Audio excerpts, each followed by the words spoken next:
I'm Michael, I'm 31, and I came home to my own multi-million-dollar penthouse to find my entitled sister had turned it into a squatter's den with her 3 kids. Before I tell you about the satisfying sound of police sirens echoing through my marble lobby, let me know where you're watching from in the comments below. It was supposed to be the best day of the year, one of those landmark days you circle on your mental calendar. The sun was doing that thing it does in Miami, where it just drenches everything in a brilliant, almost liquid gold. I was standing outside the private elevator to my penthouse, adjusting the knot on my tie for the 10th time. It wasn't just nerves. It was anticipation. Next to me was Jonathan, my best friend since our dorm days and, by a stroke of luck, the most sought-after real estate agent in South Florida. On his other side stood Dr. and Mrs. Harrison, the couple who represented the final piece of my 5-year plan. These weren't just any prospective tenants. Dr. Harrison was a cardiac surgeon of some renown, recruited by Mount Sinai to head their new department. His wife, Evelyn, was a quiet, elegant woman who sat on the board of 3 different national charities. They were the embodiment of responsibility and class. They were, in a word, perfect. "I must say, Michael," Dr. Harrison remarked, his voice having the calm, reassuring timbre you'd want from a man who holds hearts in his hands for a living. "The building itself is magnificent, but Jonathan here has been telling us the apartment is the real masterpiece." A surge of genuine, hard-won pride swelled in my chest. "I certainly hope so," I replied with a smile I didn't have to force. It was my first major solo project after I launched my own architecture firm.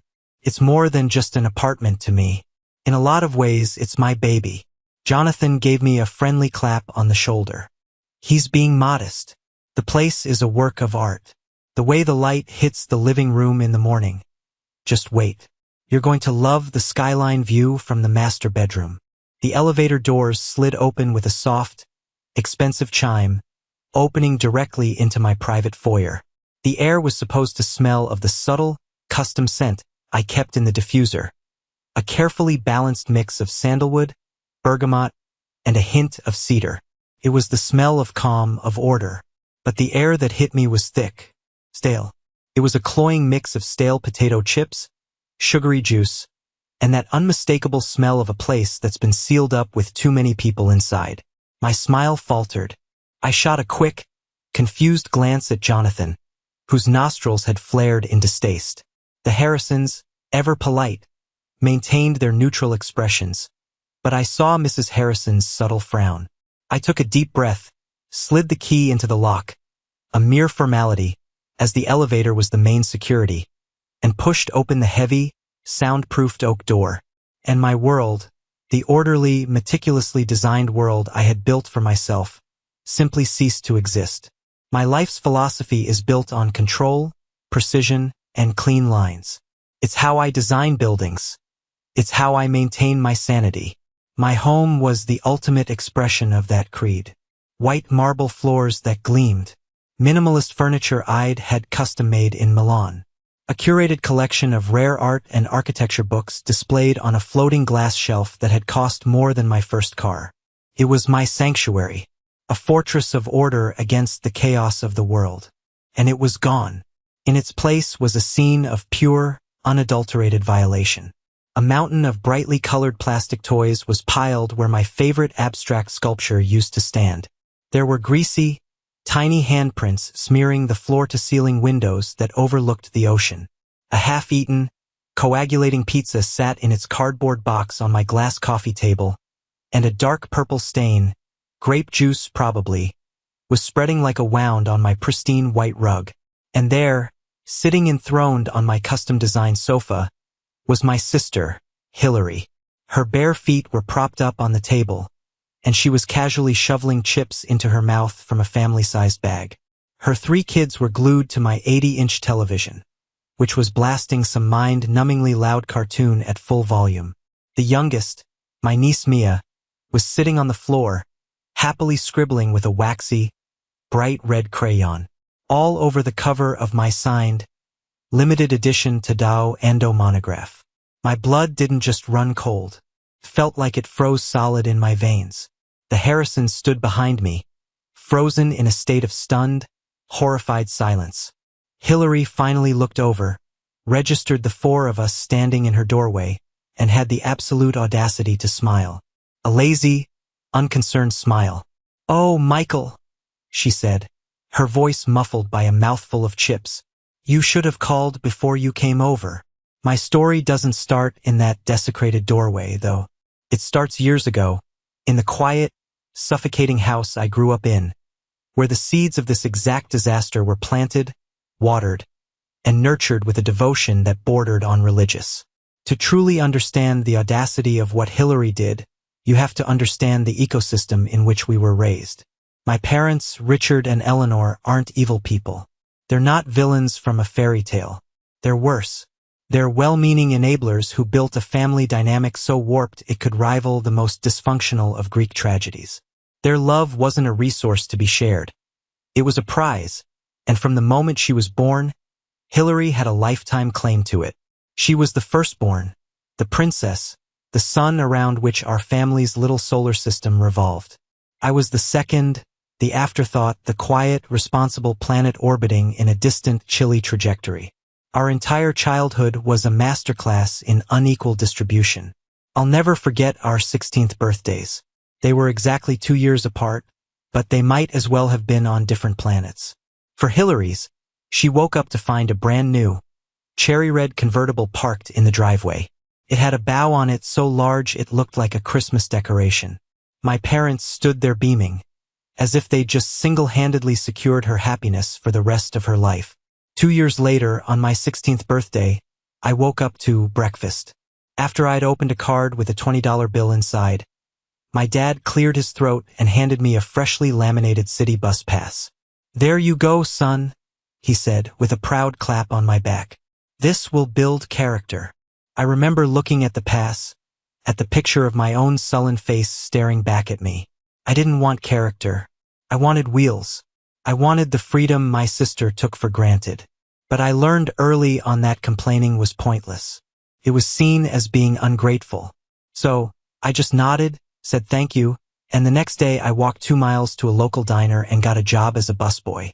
6 months later, I bought a beat-up 1998 Honda Civic with my own money. It smelled like old fries and leaked oil, but it was mine. That's how it always was. Hillary was given things. I had to earn them. The real chasm between us opened up with college. Hillary, who'd coasted through high school with B's and C's, got into a decent state school. My parents paid for everything without a second thought. Tuition, room and board, a beautiful off-campus apartment for her junior and senior years, and a generous monthly allowance that covered her social life. She majored in communications, then switched to art history because it sounded more interesting, then back to communications, finally graduating after 5.5 years with a degree, a minor drinking problem, and 0 marketable skills or ambition. I, on the other hand, had a singular, burning dream. I wanted to be an architect. I poured everything into my studies and got accepted into one of the top architecture programs in the country. It was a private university, and the tuition was astronomical. I remember showing my father the acceptance letter, my hands trembling with excitement. He looked at the financial aid packet, and his face just fell. "We can't afford this, Michael," he'd said, not unkindly, but with a finality that crushed me. Hillary's school and her wedding are already stretching us to the limit. Her wedding. She had just gotten engaged to her college boyfriend, and my parents were throwing them an extravagant affair that cost more than a year of my tuition. An open bar, a live band, a 5-course meal for 200 guests. But I didn't argue. It wouldn't have mattered. So I did what I always did. I found a way. I took out a mountain of student loans. I applied for every scholarship I could find. And I worked. God, how I worked. I held down 3 different part-time jobs simultaneously for 4 years. I was a bartender on weekends, learning to mix drinks and smile through exhaustion. I was a library assistant during the week, shelving books in the dead quiet of the archives. And late at night, I did freelance drafting work for a local contractor, earning $50 here and there for drawing up plans for deck extensions and kitchen remodels. I ran on caffeine and sheer will. I barely slept. But I did it. I graduated summa cum laude. I was recruited by a prestigious firm in Miami right out of school, and I started my climb. While Hillary was going through a messy, drama-filled divorce from that same husband, complaining endlessly about custody battles and how her alimony wasn't enough, I was putting in 80-hour weeks at the firm. While she was bouncing from one uninspired job to another, always blaming her boss, the economy, her bad luck, anyone but herself, I was saving every single penny. I lived in a tiny apartment with 2 roommates. I drove that same old Honda until the wheels practically fell off. I poured my entire life, my time, my money, my very soul, into building my career. My first big promotion came with a significant salary increase and a hefty bonus. The first thing I did was buy the empty lot overlooking the bay. It was just dirt and weeds, but I could see the penthouse that would one day stand there. It was my trophy. It was tangible proof that all the sacrifice, all the nights I spent eating instant noodles while scrolling through pictures of my sister's brunch dates, had been worth something. It was mine. I had built it literally from the ground up. My family, however, saw it differently. To them, my success wasn't my own accomplishment. It was a communal resource, a family safety net. And Hillary, as the designated one who needs things, was always the first in line to claim her share. I should have seen this coming. I really should have. But I was still caught in the old patterns, still playing the role of the good son, the good brother. Still sending money whenever my mom would call, her voice dripping with manufactured guilt. Hillary's having such a hard time, Michael. Little Leo needs new shoes.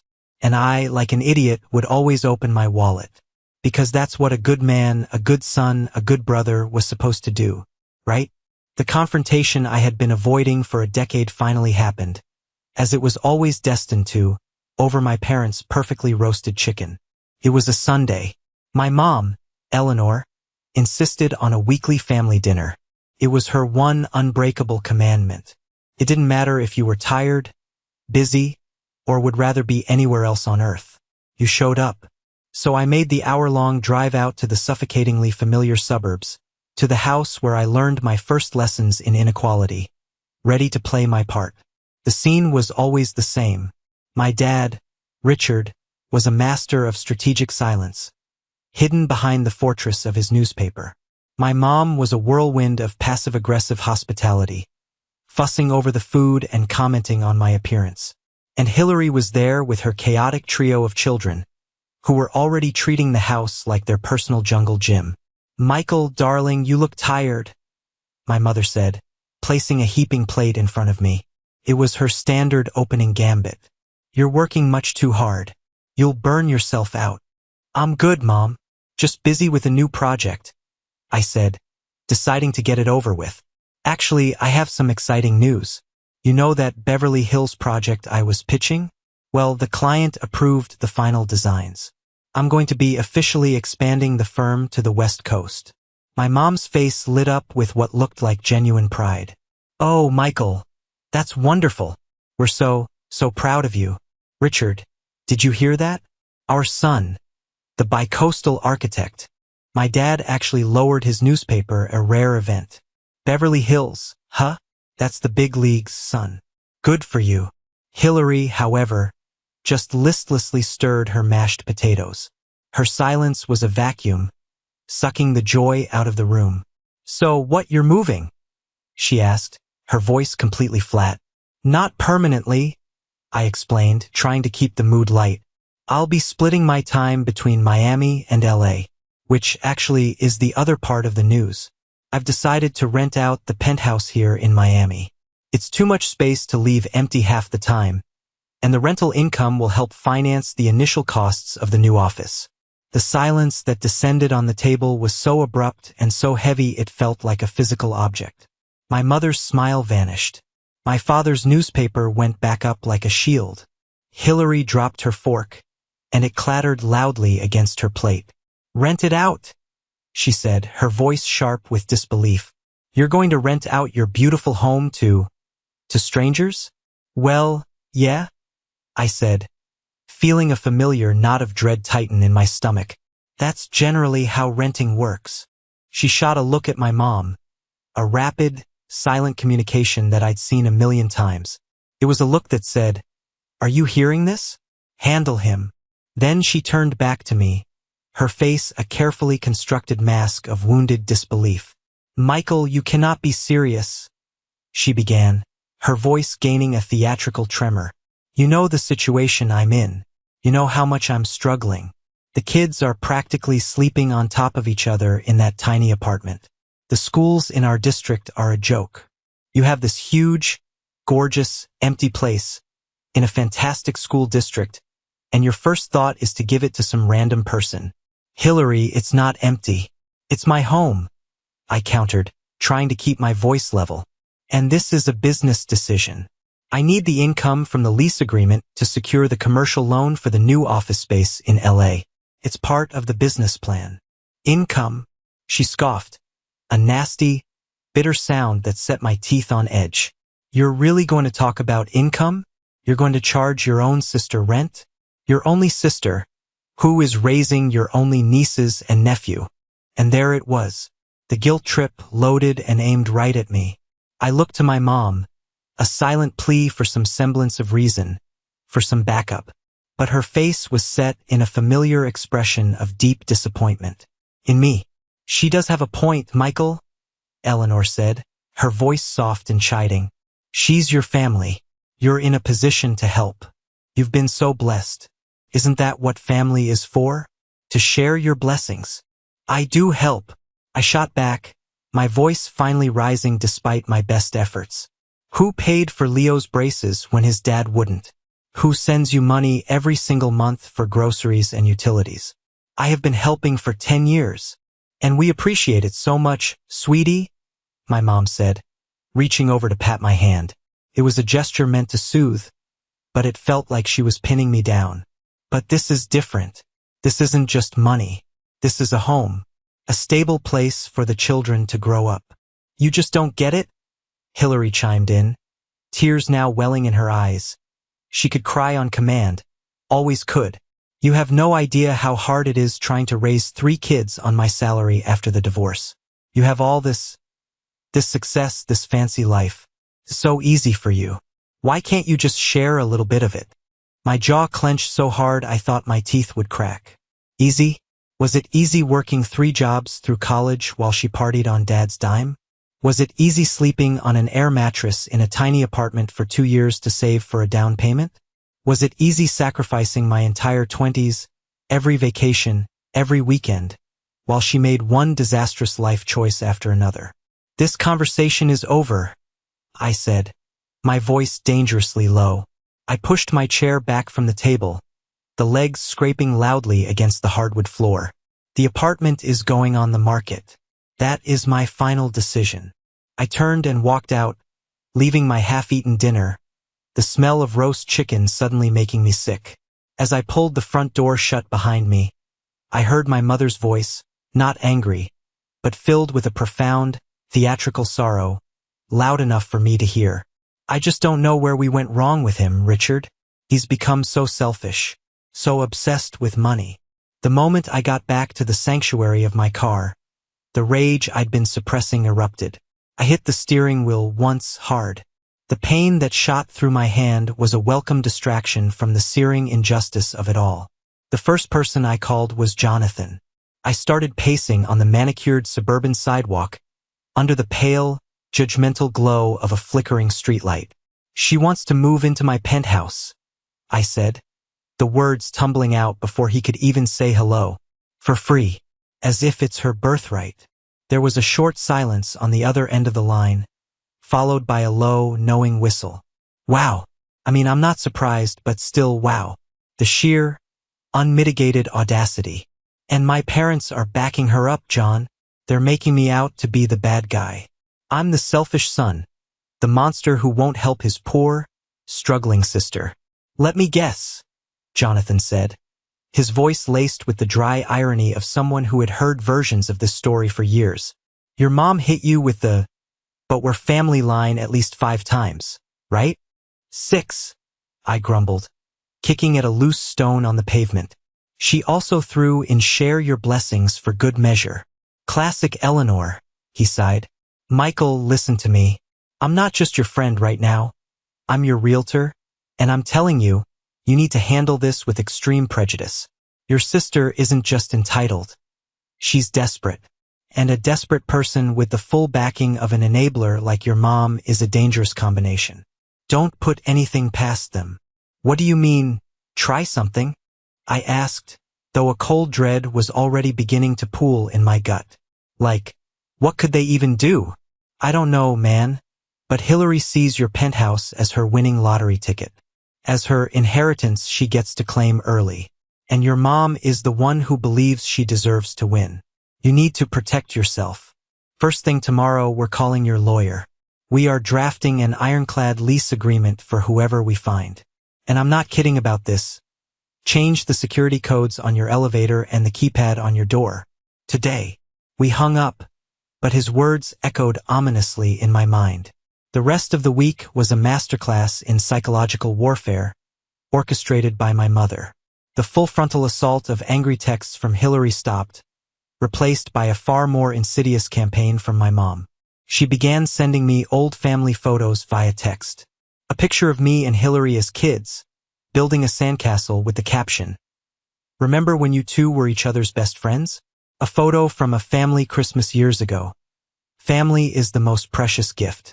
Then came the voicemails, delivered in her signature soft, wounded tone. I was just thinking about my grandchildren, Michael. Their little faces. They deserve a safe place to sleep, a good school. I just worry so much. It was a relentless, suffocating barrage of emotional blackmail. Hillary, meanwhile, had gone completely dark. After that initial storm of texts calling me every name in the book, she went silent. Part of me was relieved to be free of her venom. But another, more primal part of me, the part that had grown up navigating her moods and schemes, knew that Hillary's silence was always more dangerous than her noise. It meant she was no longer trying to persuade me. It meant she was plotting. I tried to armor myself against it all.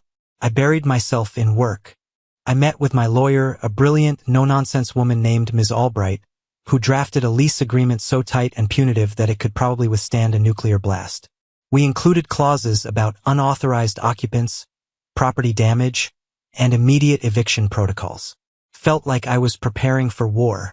I told myself I was being paranoid, overreacting.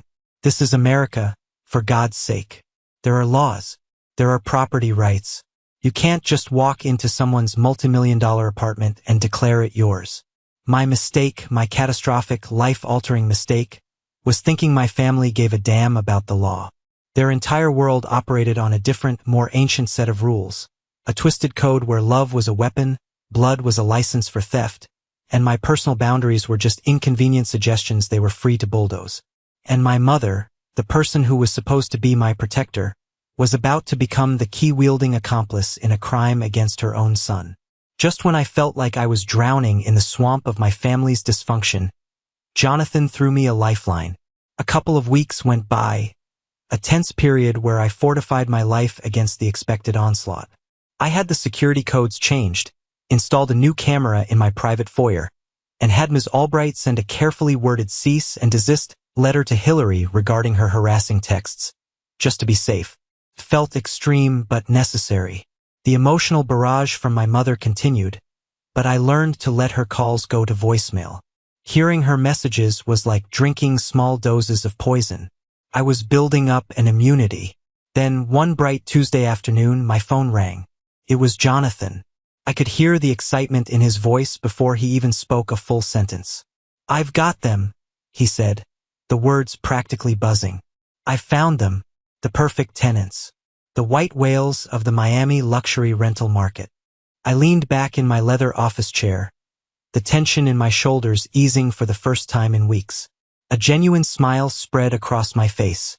"Yeah, lay it on me."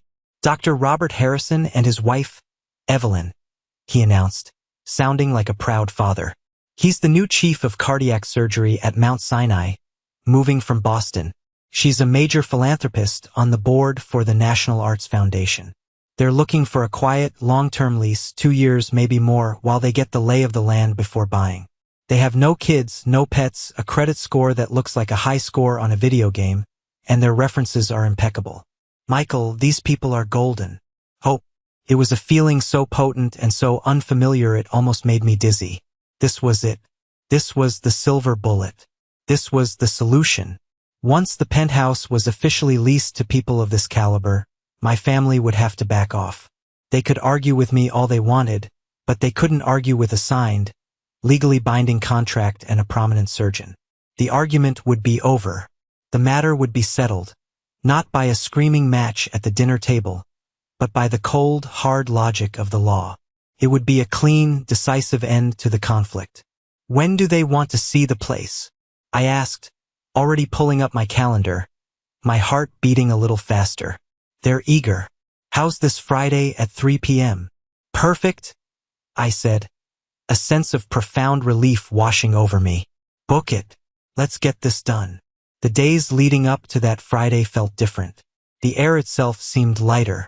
The constant, low-grade anxiety that had been my companion for weeks finally receded.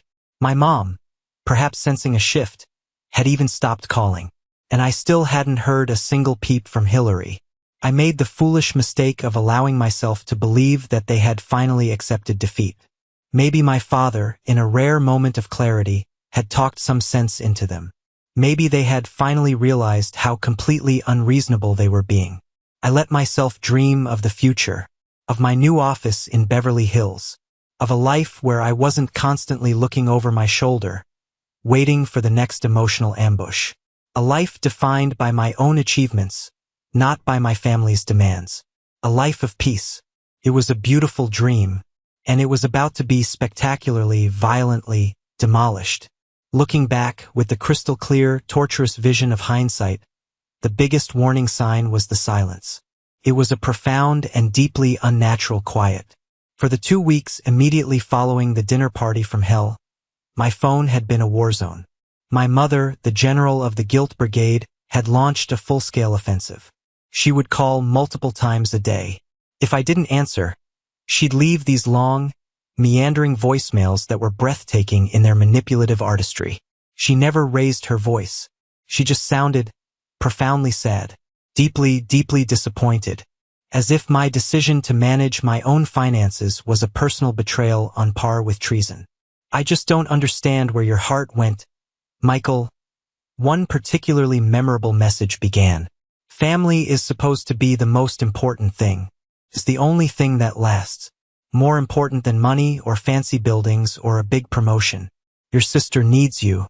Your sweet nieces and nephew need their uncle. Please, don't let all this success change the good boy I raised. Hillary's attacks, in the beginning, were more direct. They were a hailstorm of furious texts, each one dripping with venom and a staggering sense of victimhood. You're dead to me. I can't believe how selfish and materialistic you've become. Mom is crying herself to sleep because of you. I hope you're happy with yourself, you monster. Then, about 3 days before the scheduled viewing with the Harrisons, it all just stopped. No more sad voicemails. No more angry texts. The silence was absolute. It was like a switch had been flipped. At first, I won't lie, it was a massive relief. I woke up on Wednesday morning, checked my phone out of habit, and saw 0 missed calls from my mother for the first time in 15 days. Felt like a national holiday.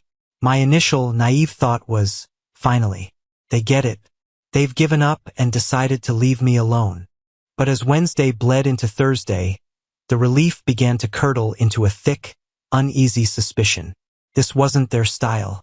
My mother couldn't go 12 hours without attempting to instill guilt in someone, let alone 2 full days. And Hillary never, ever gave up on anything she believed she was owed. Her silence wasn't the silence of surrender. It was the silence of an ambush predator. It was the quiet of a submarine switching to battery power before launching its torpedoes. I remember talking to Jonathan about it on Thursday night. It's weird, man, I told him, pacing around my living room. They've gone completely dark. Radio silence. Maybe they finally took the hint, he suggested, though he didn't sound particularly convinced. No, this feels different, I insisted, a strange prickling sensation on the back of my neck. This feels calculated. I tried calling my mom this afternoon, just to test the waters. It went straight to voicemail. That never, ever happens. Her phone is practically a part of her body. A formless anxiety began to settle over me. I found myself obsessively checking the live feed from the security camera in my foyer on my phone. Everything looked normal. The doorman was at his post. The lobby was clean and quiet. Nothing was out of place. I shook my head, trying to dismiss the feeling. I was letting them get into my head. I was being paranoid. I had a lawyer. I had state-of-the-art security. I had a $500,000 steel, glass, and concrete fortress in the sky. What could they possibly do? Turns out you can have all the locks, codes, and cameras in the world. They're all utterly useless when the enemy has been given a key. And the person who gave it to them, the traitor inside the gates, was the one person in the world I should have been able to trust implicitly. My own mother. She wasn't just an enabler anymore. She had graduated to a co-conspirator. And their silent, sinister plotting was about to culminate in an ambush that would blow my life and my illusions about my family wide open. Friday arrived, a day that dawned bright and full of promise. The Miami sun cast long shadows across the city, glittering on the turquoise waters of Biscayne Bay. From my office window on the 40th floor, the world looked orderly and full of potential. I left work early, a knot of nervous excitement tightening in my stomach. This was it, the final step, the finish line of a marathon of stress. I went home and changed into one of my best suits, a tailored navy blue Zegna that always made me feel like I could conquer the world. It was my armor. I wanted to look the part, a successful architect, a responsible, serious property owner. I wanted the Harrisons to see me and my home as a single, seamless package of stability and understated class. I met Jonathan in the grand, marble-floored lobby of my building a full 15 minutes early. "You ready for this, champ?" he asked, reaching over to straighten my already perfectly straight tie. "More than ready," I said, my voice tight with anticipation. "I am so ready for all of this drama to be over. They're going to fall in love with it," he assured me, his confidence a comforting balm. "Just be your charming self. Let the apartment do the heavy lifting." The Harrisons arrived with the quiet punctuality of the truly wealthy, precisely at 3 p.m. They were just as charming and elegant as I remembered. We exchanged pleasantries, and I began the tour, starting with the building's impressive amenities. They nodded approvingly at the state-of-the-art gym, the serene infinity pool on the 5th-floor terrace, and the private residence lounge. Every positive comment they made, "Oh, this is lovely, how convenient, impeccable," felt like another brick being laid in the foundation of my new, peaceful, Hillary-free future. Finally, the moment arrived. We stood before the brushed steel doors of the private elevator that serviced only the penthouse floors. "As I mentioned during our call," I explained, holding up the sleek black keycard, "the elevator won't operate without this specific card. It's programmed only for the penthouse floor, so you never have to worry about unsolicited guests." Mrs. Harrison offered a warm, appreciative smile. "Wonderful. We do value our privacy immensely." The ride-up was smooth, swift, and silent. I felt that familiar sense of deep, personal pride as we ascended, watching the city sprawl out beneath us through the elevator's glass wall. This building, this specific space at the very top of it, was a testament to every 80-hour week, every missed vacation, every sacrifice I had ever made. It was my sanctuary, a place I had meticulously designed to be the polar opposite of the chaotic, emotionally cluttered house I grew up in. It was a space defined by order, by light, by clean lines and clear, unbreachable boundaries. The elevator doors slid open with a soft chime into the small, private foyer that led to my front door. Everything looked exactly as it should. The small, minimalist console table was dust-free. The abstract painting I'd bought in Soho hung perfectly level on the wall. I took a deep, calming breath, the last clean, untainted breath I would take in my home for a very, very long time. "Well," I said, turning to the Harrisons with a broad, confident smile. "Welcome to my home." I reached for the front door handle, a heavy, custom-made piece of brushed steel that felt cool and solid in my hand. I inserted the high-security key. And that's when I felt the first tiny, discordant note in the symphony of the day. A faint, almost imperceptible click. It was the sound of the deadbolt disengaging from the inside, meaning it hadn't been fully locked. A tiny alarm bell, the size of a pinprick, went off in the back of my mind. But I dismissed it as quickly as it appeared. The cleaning crew. They must have forgotten to throw the deadbolt on their way out. No big deal. I pushed the heavy door inward, and the carefully constructed world of order and control that I had spent my entire adult life building didn't just crack. It didn't just crumble. It was annihilated in a single, horrifying, technicolor explosion of chaos. The sight that greeted me, the one I described to you earlier, was a profound personal violation. It wasn't just a mess. It was a hostile occupation. My sister hadn't just moved in. She had planted her flag and colonized my entire life. And as I stood there, frozen solid in the doorway with my perfect, horrified tenants staring over my shoulder, I finally truly understood. The silence of the past few days hadn't been a truce.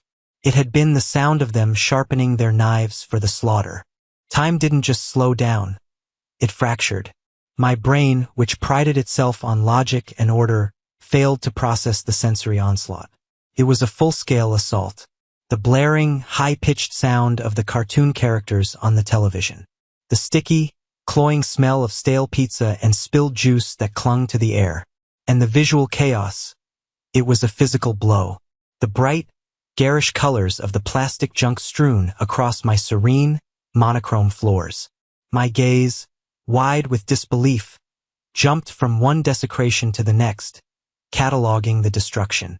The waxy red crayon marks, a violent scribble across the pristine white cover of my priceless, signed architecture book.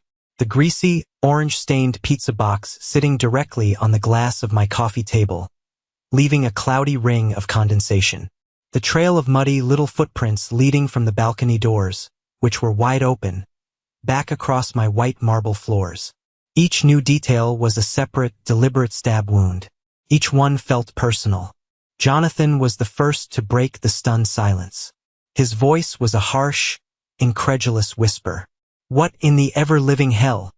Dr. Harrison, a man whose profession required immense composure in the face of literal life-and-death situations, simply took a half-step back, his face a mask of utter disbelief. His wife, Evelyn, a woman of supreme grace and poise, brought a hand to her mouth, her eyes wide with a mixture of shock and what looked devastatingly like pity. Pity for me. In that moment, her pity felt 1,000 times worse than the anger that was beginning to boil in my veins. And then there was Hillary. She slowly, lazily, got to her feet, brushing chip crumbs from the front of her stained t-shirt. She wasn't panicked. She wasn't apologetic. She looked smug. There was a triumphant, glittering gleam in her eyes. It was the look of someone who had just checkmated their opponent in a game I didn't even know we were playing. "Oh, Michael," she said again, her voice dripping with a fake, syrupy surprise. "I really didn't expect you. And look, you brought guests." She gave the Harrisons a dismissive head-to-toe once-over, as if they were inconveniently timed delivery people. My own voice was gone. It was trapped somewhere in my throat, which felt like it was closing up. All the air, all the light, had been sucked out of the room, replaced by her suffocating presence. This wasn't just about a messy apartment. This was a hostile takeover. It was a power play, a statement of ownership. It was a calculated act of disrespect so profound, so utterly contemptuous, it was breathtaking. She hadn't done this in secret.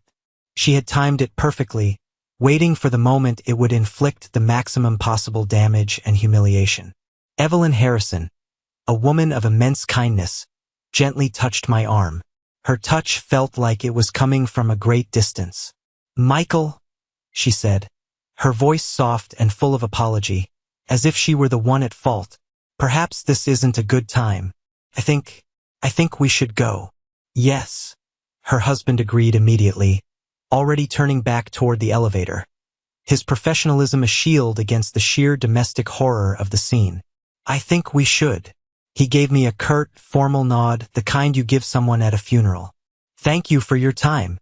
They weren't angry. They were just done. They were extricating themselves from my chaotic, dysfunctional family mess with the swift, clean precision of a surgeon excising a malignant tumor.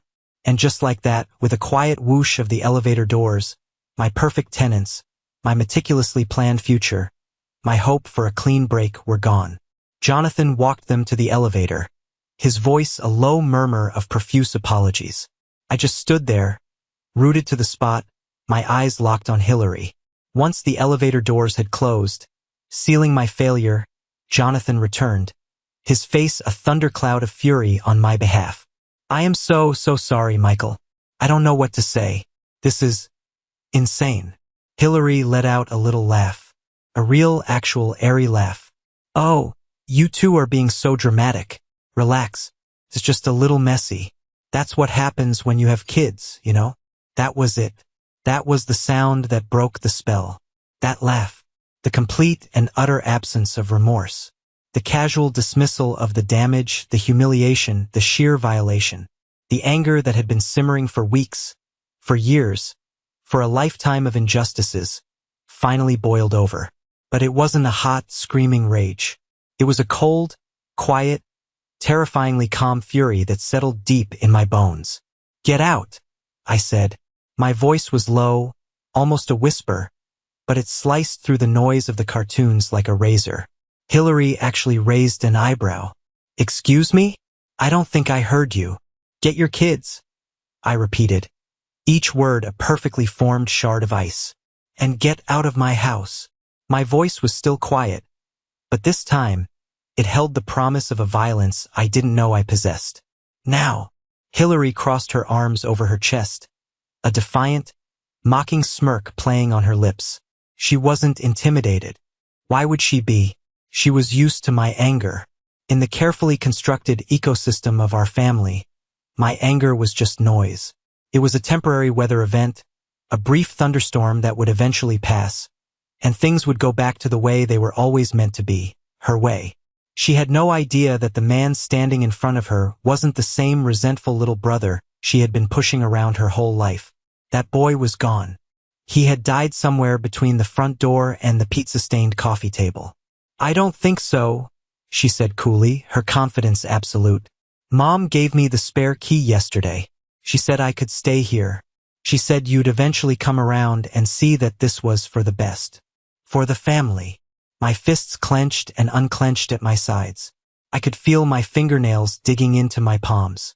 Mom doesn't get a vote. She doesn't own this property.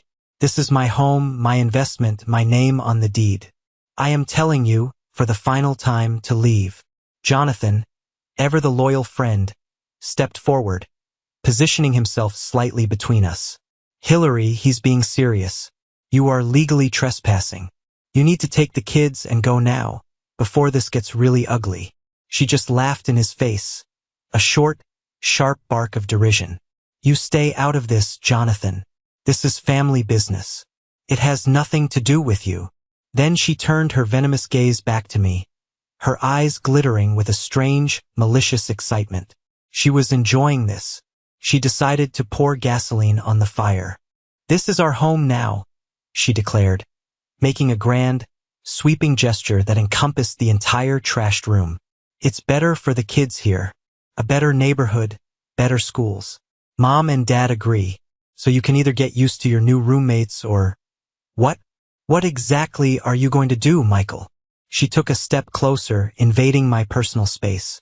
She lowered her voice into a taunting, goading whisper, the same one she used to use when we were kids right before she did something to get me in trouble. What's your big, tough guy move now? Huh? You gonna call the police on your own sister? On your sweet, innocent little nieces and nephew? She let out another short, sharp laugh, full of contempt. Yeah, right. You don't have the guts. You never have. She poked a single, sharp finger into the center of my chest.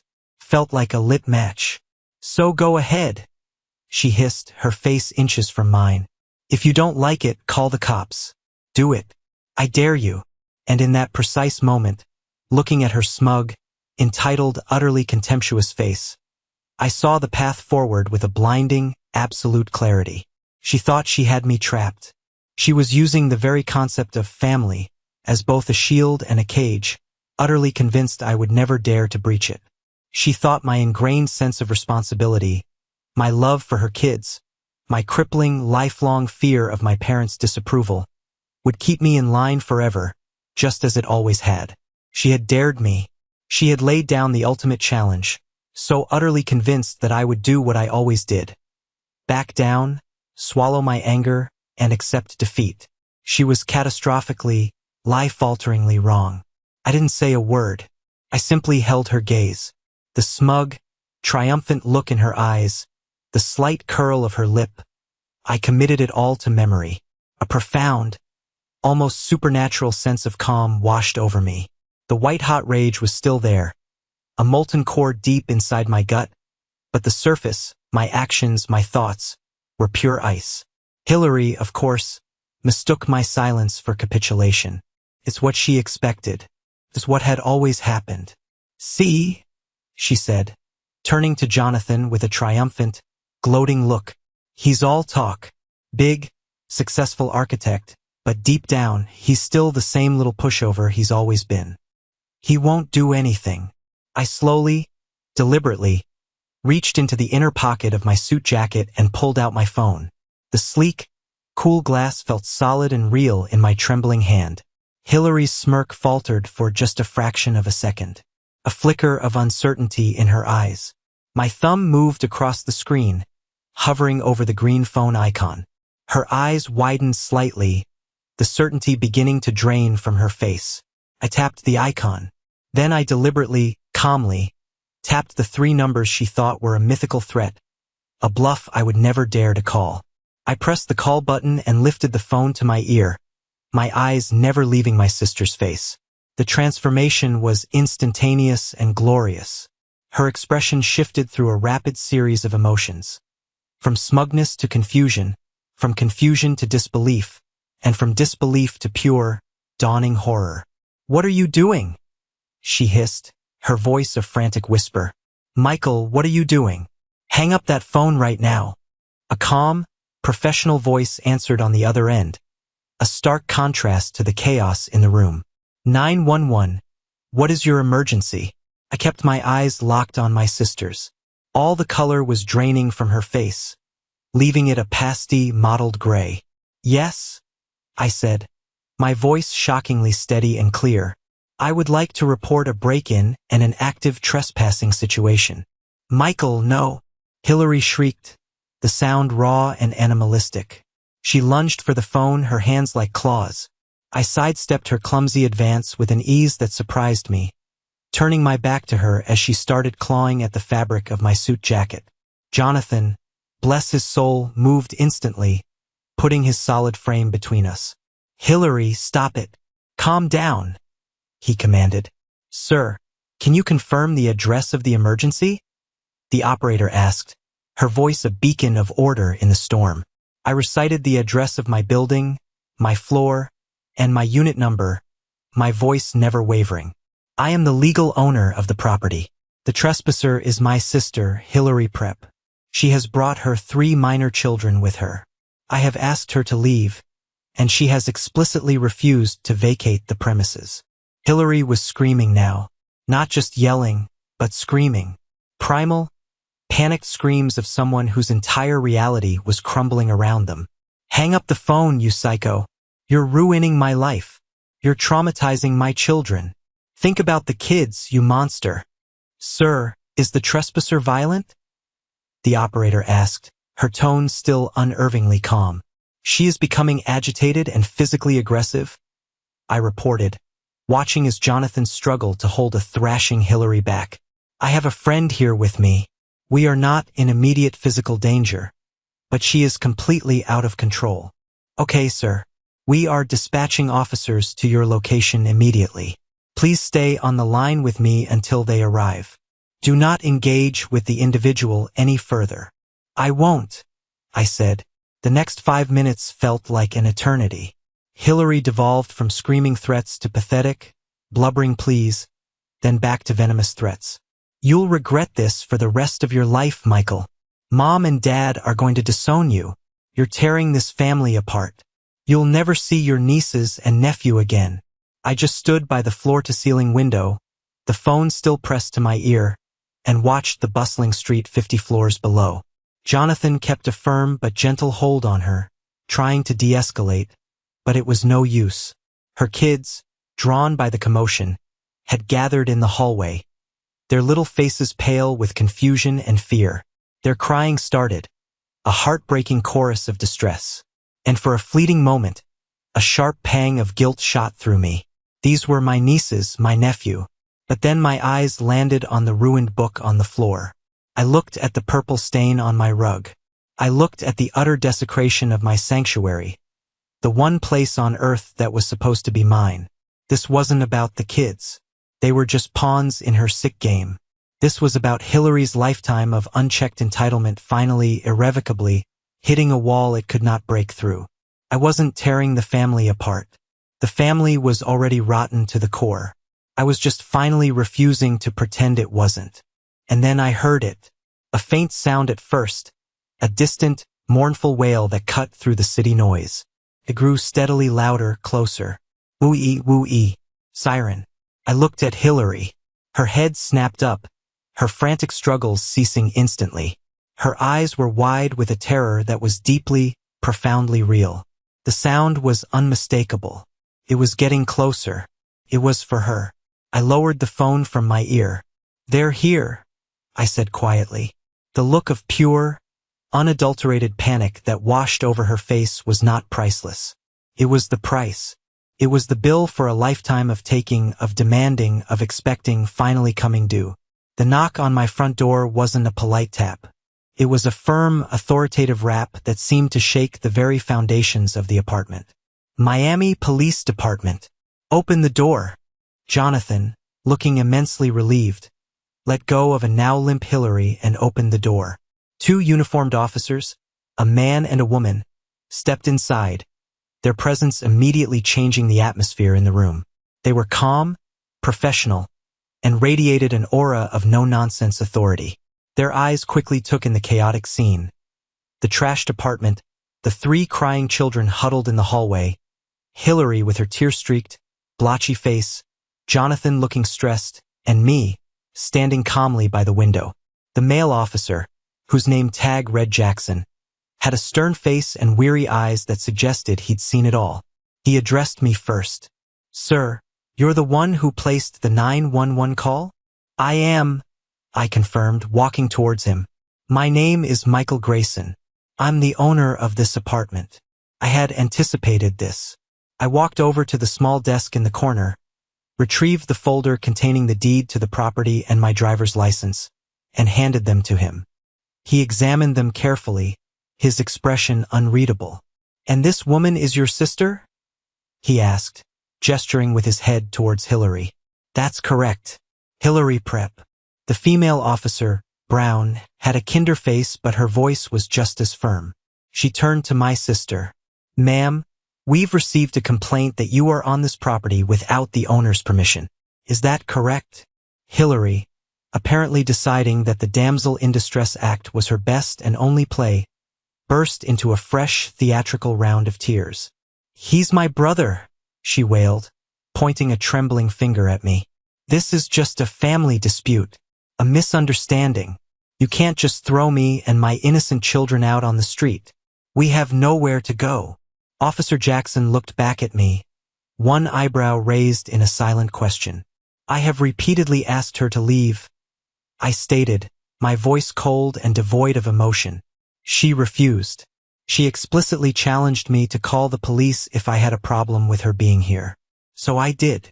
Officer Brown knelt down slightly to be on eye level with Hillary, a technique I'm sure she'd used 1,000 times. Her voice was firm but not unkind. "Ma'am, I understand that this is an emotional situation for you, but from a legal standpoint, this is very simple. This is your brother's property. He is the legal resident. He has asked you to leave. Therefore, you have to leave." "I'm not going anywhere," Hillary shrieked, crossing her arms like a defiant, overgrown toddler. "This is my home now. Our mother gave me the key. She said we could live here." Officer Jackson let out a long, weary sigh. It was the sigh of a man who was profoundly tired of dealing with other people's ridiculous, self-inflicted drama. A key doesn't override a legal deed, ma'am. You have two options right now. You can gather your children and your essential belongings and leave peacefully, and this will be the end of it. Or, if you refuse, we will have to place you under arrest for criminal trespassing. For one fleeting moment, I thought she would see reason. I saw a flicker of genuine fear in her eyes. But then, her lifetime of cultivated entitlement, that deep-seated belief that the world and everyone in it owed her, rose up and choked out that fear. You wouldn't dare, she spat, her voice dripping with disbelief. I'm a mother. A single mother. Being a mother doesn't make you immune to the law, ma'am, Officer Brown said, her patience clearly wearing paper thin. This is your final warning. Are you going to leave or not? Go to hell, Hillary screamed, and in a final, monumentally stupid act of defiance, she actually tried to shove past Officer Brown to get to me, as if she was going to physically attack me. That was the last straw. All right, that's enough, Officer Jackson said, his voice now hard as steel. He stepped forward decisively. You're under arrest. He pulled out a pair of shiny metal handcuffs. Hillary's eyes went wide with genuine, uncomprehending shock, as if she truly could not believe that her actions were having real-world consequences. She started to struggle as he took her arm. Get your hands off me. You can't do this to me. Ma'am, you need to stop resisting arrest, Officer Brown warned, moving to assist her partner. But she wouldn't. She thrashed and kicked, screaming my name over and over, calling me a monster, a traitor. The sharp, metallic click-click of the handcuffs snapping around her wrists echoed in the suddenly silent room. The fight went out of her instantly. She just stood there, shoulders slumped in utter defeat, as Officer Brown recited the Miranda rights to her in a calm, procedural monotone. And, as if on cue, as if scripted by a writer with a flair for high drama, the private elevator doors chimed. My parents, Richard and Eleanor, rushed in, their faces etched with frantic worry. Hillary must have called them in a panic the moment she saw me on the phone. They stopped dead in the doorway, taking in the scene from a nightmare. Their daughter, their precious golden child, in handcuffs. Their grandchildren, sobbing in the hallway. 2 police officers standing in the middle of the living room. And me, their son, standing there, unmoving, my face a mask of stone. My mother's eyes, wild with fury and panic, found mine. The look in them wasn't one of concern or confusion or even sadness. It was pure, undiluted hatred. What have you done? She whispered, her voice trembling with a rage so profound it was almost silent. You did this. You did this to your own sister. You absolute monster. You are no son of mine. This is the moment that changed everything, the moment I finally took back control of my own life. Thank you for sticking with me this far. You're awesome. If you could do me a huge favor and hit that like button and comment the number 1 below, it lets me know you made it this far with me. It not only helps more people find this story, but it also tells me that my experiences mean something to someone out there. Your support is the biggest motivation for me to continue sharing the rest of this journey. After the officers led a now sobbing Hillary away, a strange, heavy, vacuum-like silence fell over the apartment. It was the silence of a battlefield after the fighting stops. My parents were there, awkwardly trying to comfort the hysterical, wailing kids. My dad, true to form, wouldn't even look at me. He just busied himself with my nephew, his face a stony mask of disapproval. My mom, however, never took her eyes off me. Her glare was a physical force, full of enough hatred to power a small city. We'll take the children, she said, her voice cold and clipped, each word a tiny shard of ice. And you will be hearing from our lawyer. I almost laughed. You don't have a lawyer, Mom, I said flatly. And even if you did, what would he do? Hillary was trespassing. There were multiple witnesses. It's an open and shut case. She didn't respond. She just herded her 3 traumatized grandchildren toward the elevator, not sparing me another glance. As the elevator doors closed on her furious, condemning face, I was finally left alone with Jonathan in the wreckage of my home and my former life. I sank onto the one piece of furniture that wasn't covered in junk, a small ottoman in the corner, and buried my head in my hands. The adrenaline that had been coursing through me drained away, leaving behind a profound, bone-deep exhaustion. I didn't feel triumphant. I didn't feel the satisfaction of revenge. I just felt hollow, empty, drained. "You okay, man?" Jonathan asked, his voice gentle. He came over and placed a steadying hand on my shoulder. "I just had my own sister arrested in front of her children," I said, my voice muffled by my hands. "My own mother just disowned me in my living room. How the hell do you think I am?" "Honestly," he said, his voice firm, "I think you just did the hardest, bravest, most necessary thing you've ever done in your entire life." He squeezed my shoulder. "Look around you, Michael. This wasn't a simple misunderstanding. This was an invasion. This was a hostile act. You had every single right to defend yourself and your property. Don't you dare feel guilty about this." He was right. Logically, I knew he was right. But the guilt, a feeling so deeply ingrained in me by decades of conditioning, was a stubborn, toxic stain. I took a deep, shuddering breath and stood up. "Okay," I said, my voice gaining a little strength. "Okay, let's start cleaning this up." The very first call I made was to a 24-hour emergency locksmith. I need every lock on my unit changed, and the elevator keycard access completely reprogrammed, effective immediately. I told the man on the phone, "I don't care what your emergency fee is. I'll pay double. Just get here now."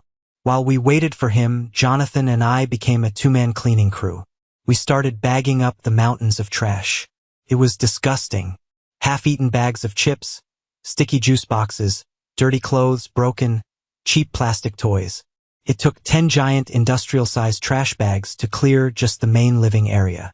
And with every single piece of garbage I threw away, I felt like I was symbolically throwing away a piece of the toxic relationship that had defined my life for far too long. When the locksmith was finally done, hours later, he handed me a new set of heavy, gleaming keys. They felt different in my hand, heavier than just metal. They felt like the keys to my freedom. I spent the entire rest of the weekend cleaning. It was a methodical, therapeutic process. I scrubbed the floors on my hands and knees. I rented a steam cleaner for the rug, but the purple stain, like the memory of the event itself, never fully came out. I tried to salvage my ruined architecture book, but the crayon had been pressed so hard into the expensive paper that it was a lost cause. I threw it in the trash. As I worked, my mother's threat kept echoing in my mind. "You'll be hearing from our lawyer." It was such an empty, pathetic threat, but it revealed their entire mindset. In their warped reality, I was the aggressor. Hillary was the innocent victim. They were so deep in their shared delusion that they couldn't see the simple, stark truth of the situation, even when it was standing right in front of them in handcuffs. By Sunday night, the apartment was spotless again. It looked like my home, but it felt fundamentally different. The silence was deeper. The space felt bigger, almost cavernous. I had successfully defended my castle, but in the process, I had blown up the bridges and salted the earth, exiling myself from the only family I had ever known. My father called on Monday morning, as I knew he would. I was sitting in my office, staring at a set of blueprints, but my mind was a million miles away. I saw his name flash on the screen, and my first instinct was to decline the call. His condemning silence at the apartment had been, in some ways, more hurtful than my mother's screaming. But I decided to face it head-on. No more avoidance. "Hello," I said, my voice carefully neutral. "Michael." His voice was gravelly, tired. "Your mother is a wreck. She hasn't stopped crying. The kids are confused and scared. Hillary is out on bail, but she has a court date next month. She could have a criminal record because of you. You need to fix this." There it was. The demand. Not a question. Not an appeal to reason. Just a command, delivered with the full weight of paternal authority he believed he still had over me. "No. Are you okay, son? No. Let's talk about what led to this. Just fix the mess you made." "There's nothing for me to fix, Dad," I said, my voice as calm and even as a frozen lake. Hillary made a choice. A series of them, actually. Now she's facing the consequences. That's how the world works. She's your sister, he said, his voice finally rising, cracking with frustration. You don't press charges against your own sister. You don't involve the police in family matters. You go down to the station this morning and you tell them it was all a big misunderstanding. You tell them you're dropping the charges. For my entire life, that tone of voice, the disappointed, angry father, would have made me fold like a cheap suit. A lifetime of conditioning would have kicked in, and I would have apologized and done whatever he asked just to restore the peace. But something inside me had fundamentally shifted. It had hardened into steel. The part of me that used to desperately crave his approval had been cauterized and burned away in the fire of Friday's events. No, I said. The word was quiet, but it felt like the loudest sound I had ever made. There was a moment of stunned silence on the other end of the line. I could almost hear him processing it. I had never, not once in my 31 years, said a flat, unequivocal no to my father. What did you just say to me? He asked, his voice filled with disbelief. I said no, I repeated, feeling a strange, unfamiliar power surging through me. I will not be dropping the charges. She committed a crime. She humiliated me in front of my best friend and potential business associates. She caused thousands of dollars in damages to my property and jeopardized a major financial deal that was crucial for my company's expansion. Actions have consequences, Dad. It's a lesson she should have learned 20 years ago. You are throwing away this family for a building, he finally yelled, his control snapping. No, I said, my voice dropping to a dangerously quiet level. You and Mom threw away this family a long, long time ago. You threw it away every time you chose her wants over my needs. You threw it away when you decided that my feelings, my property, and my boundaries were less important than her whims. You threw it away when you conspired behind my back and gave her a key to my home. A real family doesn't put one child in a position to be devoured by another. A real family protects all of its members. I didn't wait for him to splutter or reply. I just said, "Goodbye, Dad," and I hung up the phone. Then I did something I never thought I would have the strength to do. I opened my contacts list. I found his number, my mother's number, and Hillary's number. And one by one, I pressed block.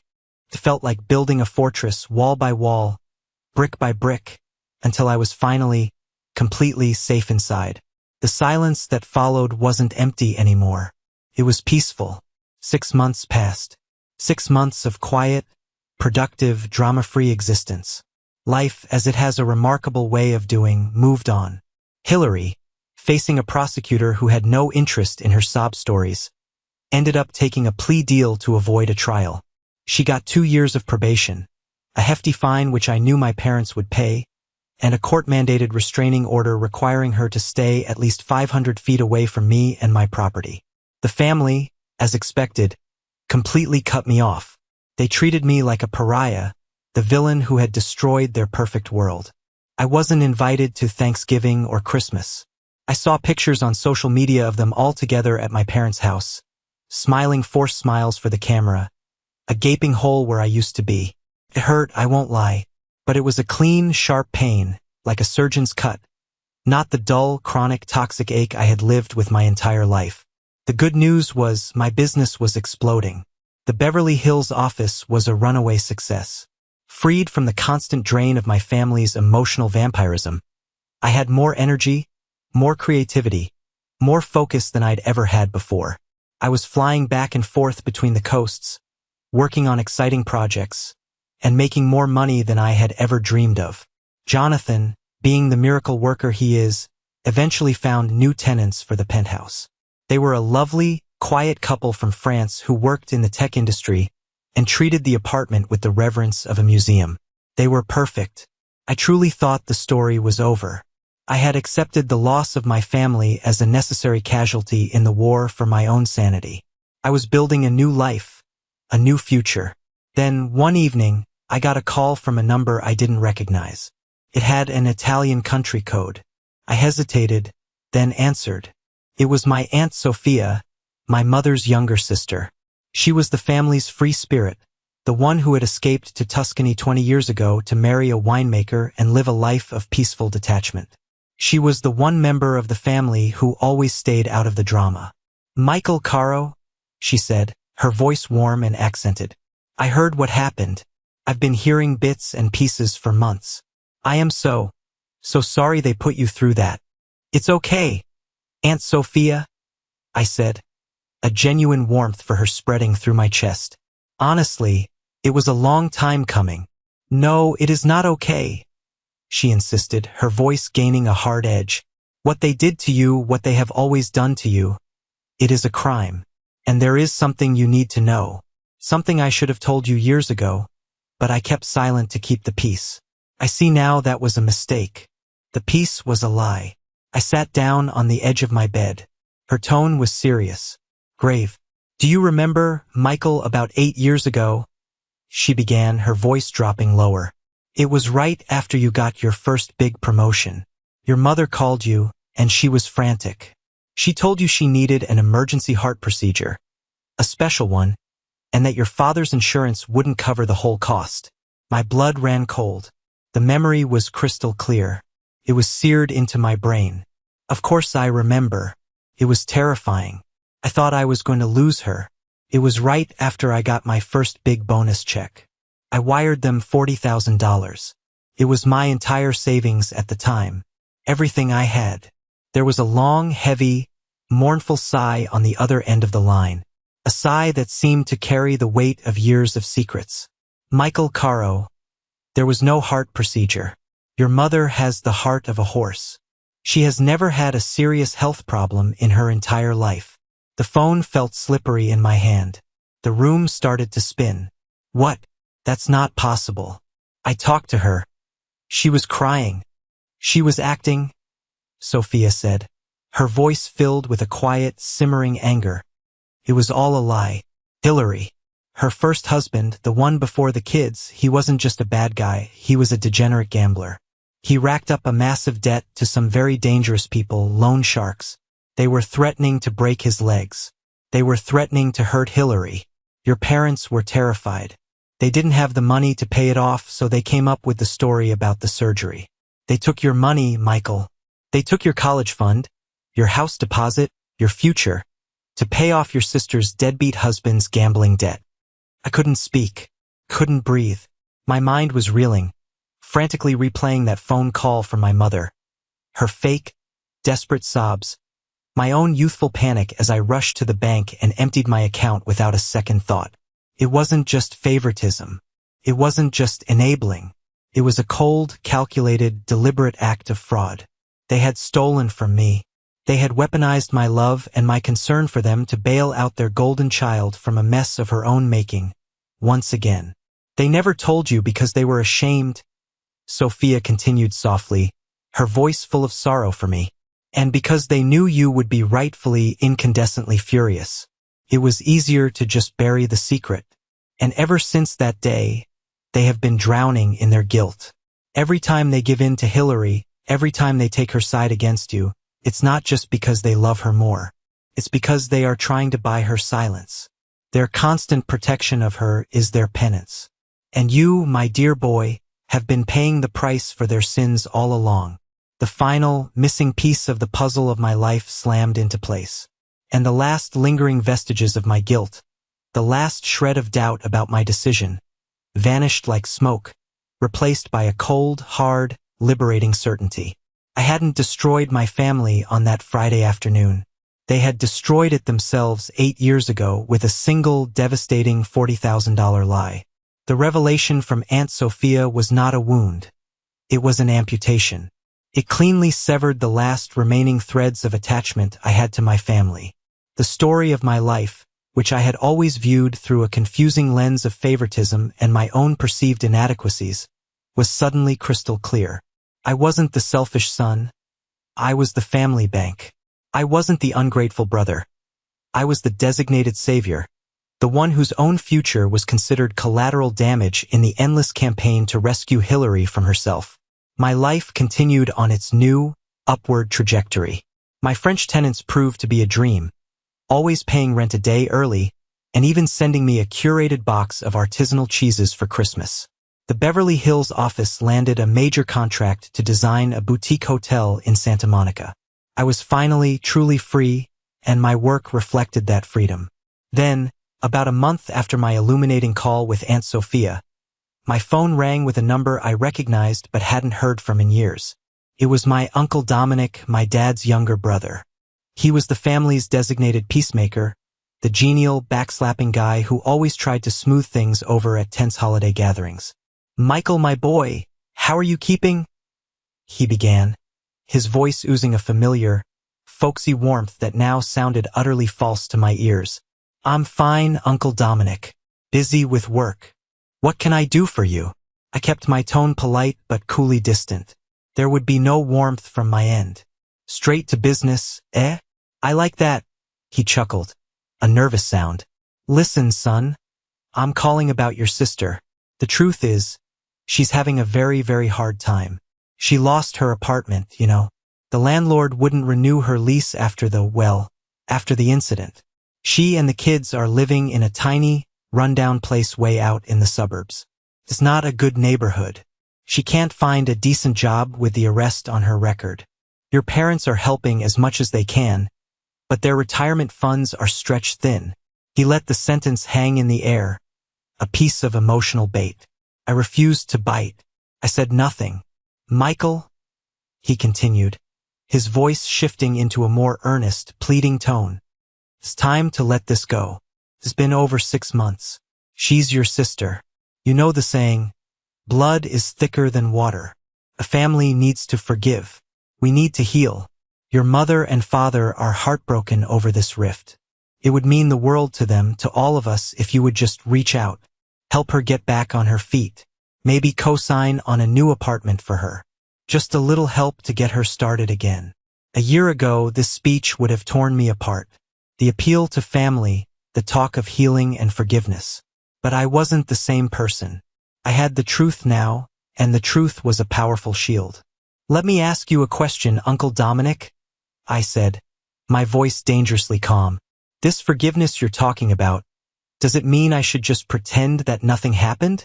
"Well, no, of course not. But it means moving forward. Does it mean I should ignore the fact that my sister, with our parents' active help, invaded my home, tried to steal it from me, and caused immense personal and professional damage? She made a terrible mistake," he insisted, his voice starting to sound strained. "She was desperate. She wasn't thinking clearly." "And what about the $40,000? I asked quietly. The silence on the other end of the line was absolute. It was a heavy, guilty silence. He knew. Of course he knew. He was my father's brother. They all knew. They had all been complicit in keeping the secret. That's a separate issue from a long time ago," he finally stammered, his peacemaker persona crumbling. "No," I said, the word like a judge's gavel. "It's not a separate issue.